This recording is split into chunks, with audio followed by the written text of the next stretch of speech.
2 years ago, Warrior Cats put out a poll that ultimately decided that Riverstar would be getting a Super Edition in 2023, and the result was about as I expected.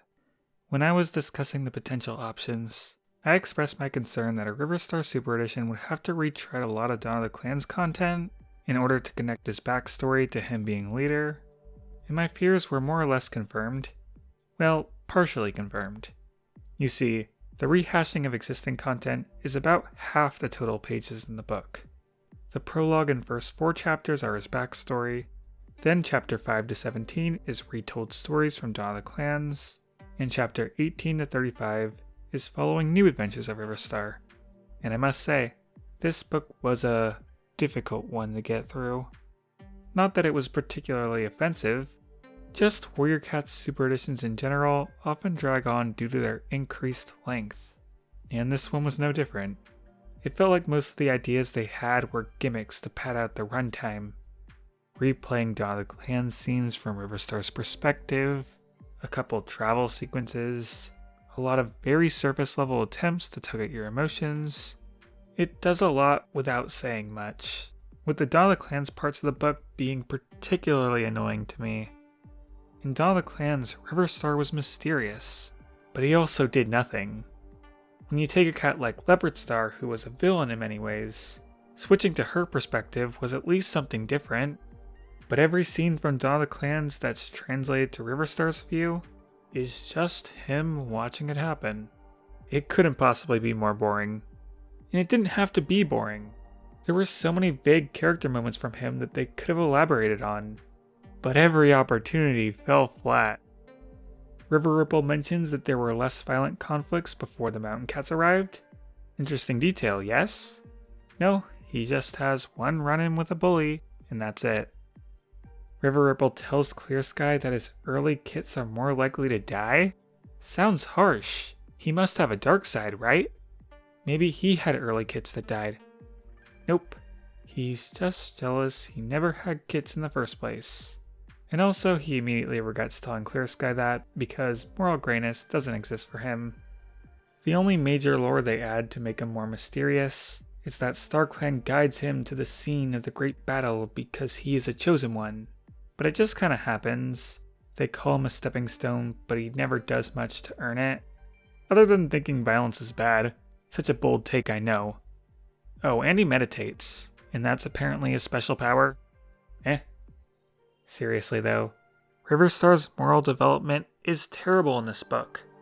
Normally you would expect a character to have troubled morals and learn to get better over the course of the book. But Riverstar is treated as some sort of master of philosophy from the get-go, only because 1, he likes to meditate, and 2, he thinks bullying is bad. And his morals are only ever challenged when he forgets to meditate and is stressed out. So it's never that Riverstar can be a bad person. It's Riverstar is a perfect angel, and any time he isn't that is because he's forgetting to be himself. It's just silly when you think about it. His personality is way too simple to be held in such a high regard by the narrative. I mean, I don't doubt that meditation can help you be a more balanced person, but it's not a cure for everything. There are 2 scenes where River Ripple is mad disrespectful to cats who are grieving lost loved ones. He basically calls Tall Shadow and Greywing stupid for being sad, instead of, I don't know, letting them go through their natural grieving process. I think the last thing you're supposed to tell someone is that their dead loved ones don't matter. And the book treats meditation like the cure to grief, when it's really just a tool you can use in the process, with varying results. Riverstar's way of thinking is hardly ever challenged, and he's never knocked down. He basically learns one thing the entire book, that being that there are limits to his pacifism, that violence can be necessary when outside threats cause the safety of your loved ones to be threatened, and the larger your group, the more care you have to put into being strong. This is fine. It's an interesting message. But it is confusing when, earlier in the book, they were patting Riverstar on the back for hating battles, and calling him the stepping stone to the founding of the clans, while later they're like, yeah, patrolling and occasional battles keeps the peace. There is one more interesting message this book touches on, but I need to shift focus first. The second half of Riverstar's home. The part with the actual new content. How is that? To summarize, what happens is that Ark from Riverstar's past returns to inform him that Slash has taken over the cats of the park, and Riverstar travels with him to save everyone. And Drizzle tags along. A Squirrel Paw 2.0, really? She doesn't do much, but she sure is there. Well, on the positive side, we finally have a resolution to Slash's story, we get a handful of brand new characters, we get the most hilarious use of a cat having 9 lives. On the negative side, traveling, forced romance, a big missed opportunity. I do like this story significantly better than the retold stories. Those old stories really kept jumping from one place to another without adding anything of value. But here, there's some fun times.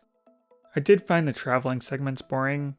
All the two-leg interactions kind of fall flat because the cats just fumble around and eat garbage. Even the shopping mall, while it is cool to have a new location, didn't add anything to the story, and it wasn't even funny. What was funny? Riverstar's 9 lives. Him foolishly losing his first life in the river, and Greywing being all sassy about it, it's so good. It makes me want there to be a super edition about a stupid leader who just plows through all 9 of his lives while the cats he visits in StarClan just keep getting more and more pissed off each time. And maybe he learns his lesson in the end like Puss in Boots: The Last Wish, but mostly I just want the comedy. And speaking of comedy, there's another funny moment where Slash's rogues are defeated because Riverstar loses another one of his 9 lives fighting them, and when he comes back from the dead, they think he's some sort of otherworldly abomination, and Riverstar plays into it and they're scared away. Good stuff. You know what's not good stuff? What happens after that? So after all the rogues leave him stranded, Riverstar has this moment where he doesn't know if he can kill Slash. He knew killing One Eye had to happen, but that wasn't by his claws. What does he do? Nothing.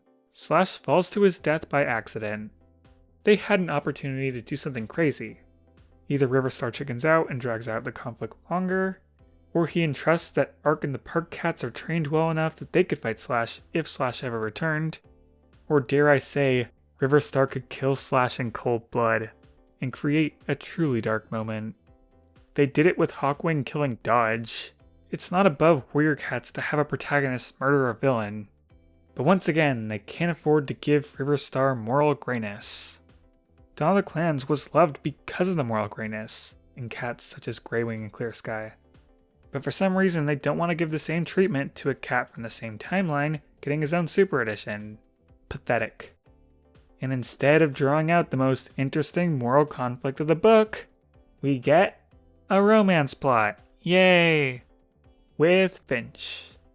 It's basic, it's boring, it's upsetting how Riverstar completely disregards Drizzle's homesickness and Night worrying he died, and his entire clan's safety, just holding out for this cat he just met to maybe change her mind and come home and be his forever mate. Acting like his need to return to RiverClan outweighs her need to stay with the park cats. And when he is finally forced with reality and makes the much needed sacrifice of giving up his love fantasy for the clan he has spent the better part of his life building, Finch just jumps after him at the last possible moment, and they all live happily ever after with no consequences. A she-cat giving up her home and all she held dear to chase a Tom she hardly knew. It's an exact repeat of the previous Warrior Cats release this year, Shadow, with Sunbeam chasing after Nightheart.